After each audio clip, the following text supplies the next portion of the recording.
manifest ka ng manifest. Dasal ka ng dasal, di ba? I'm manifesting this.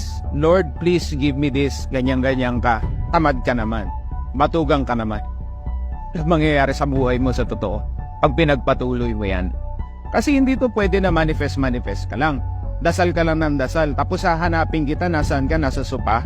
Nanonood ng TV? I'll be frank with you. Alam mo kung anong manifest mo sa buhay mo pag ganyan ka? Zero bank account.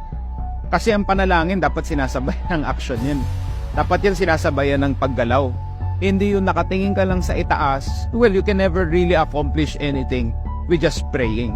Whoever it is that you are getting guidance from sa taas, sino man ang iyong sinasamba, mapapakamot ng ulo yan kasi kinukulit mo araw-araw, pero pag titingin ka, wala kang ginagawa. Anong mangyayari sa buhay mo niyan? So you must match this with massive, decisive action. Gawin mo, gumalaw ka. Kasi pag pinagsabay mo yan, diyan ngayon magsisimula mag-transform ang buhay mo.